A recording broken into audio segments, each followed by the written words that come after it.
When the defining moment comes, either you define the moment or the moment defines you.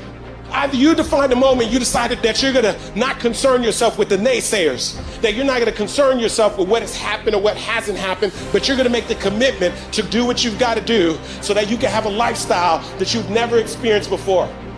Or the moment defines you, and you decide to play it safe. And 20 years from now, you say to yourself, what if I would have taken a chance on myself? What if I would have stayed in the game? What if I would have kept making the phone calls? What if, and what if? The what if mentality is, this guy told me I was a 36th African-American Navy SEAL in Navy SEAL history, over 70 years. This guy told me there's only 35 African-Americans to ever be a Navy SEAL. He was pretty much telling me, you ain't got what it takes.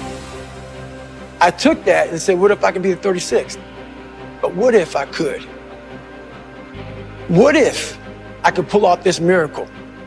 How will I feel at the very end if I can defy all the odds?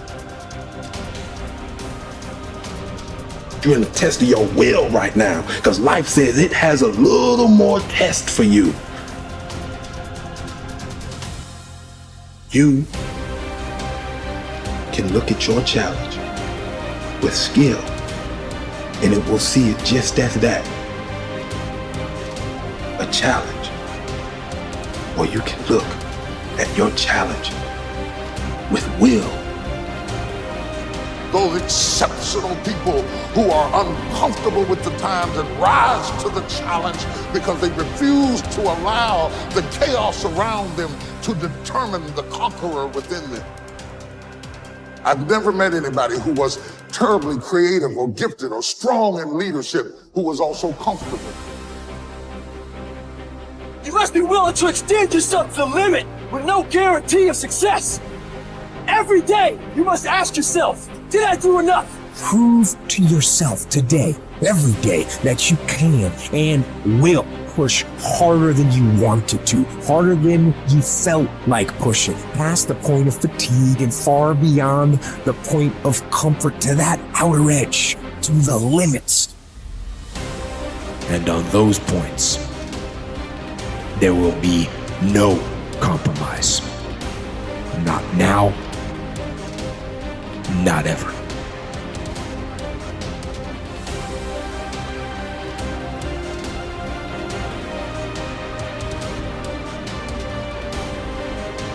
Young people globally want to be like Elon Musk. What's your advice on that? I think that probably they shouldn't want to be. You? I think it sounds better than it is. Okay. Yeah, it's not as much fun being me as you'd think. I don't know. You don't think so? No. There's definitely, it could be worse for sure, but it's, I'm not sure I'm not sure I want to be me. Okay.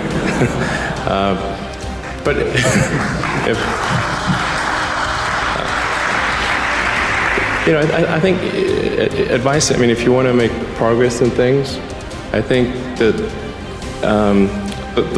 the best analytical framework for understanding the future is physics. I'd recommend studying the thinking process around physics, like not the equations. I mean, the equations certainly they're helpful, but the way of thinking in physics is it's the best framework for understanding things that are counterintuitive. And you know, always taking the position that you are to some degree wrong, and your goal is to be less wrong over time. One of the biggest mistakes people generally make, and I'm guilty of it too, is wishful thinking. You know, like you want something to be true, even if it isn't true. And so you ignore the things that, you ignore the real truth because of what you want to be true. This is a very difficult trap to avoid. And like I said, certainly one that I find myself in having problems with. But if you just take that approach of you're always to some degree wrong and your goal is to be less wrong, and solicit critical feedback, particularly from friends. Like friends, particularly friends, if somebody loves you, they want the best for you. They don't want to tell you the bad things. So you have to ask them, and say, really, I really do want to know. and then they'll tell you. First say to yourself what you would be, and then do what you have to do. Assemble your life, action by action, and be satisfied if each one achieves its goal. No one can keep that from happening. Action by action. If your soul be habitually in practice, you will plead and teach, listen and learn, investigate and meditate. What more is necessary? Does what's happened keep you from acting with justice, generosity, self-control, sanity, prudence, honesty, humility, straightforwardness, and all other qualities that allow a person's nature to fulfill itself? So remember this principle when something threatens to cause you pain. The thing itself was no misfortune at all. To endure it and prevail is great good fortune. I think failure is bad. I don't think it's good. But if something's important enough, then you do it even though the risk of failure is high.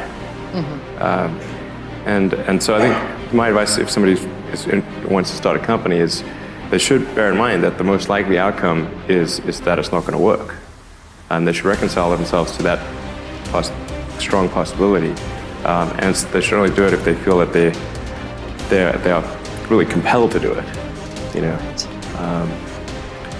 Because it's going to, the way starting a company works is like usually in the beginning, the very beginning it's kind of fun, and then it's really hellish for a number of years. You talked about chewing glass. Yeah, there's a friend of mine who's a successful entrepreneur, and started actually his career around the same time as I did, and he has a good phrase. His name's Bill Lee. He said, "Yeah, starting a company is like eating glass and staring into the abyss," and you agree with that? Generally true. Yeah. And if you don't eat the glass, you're not going to be successful.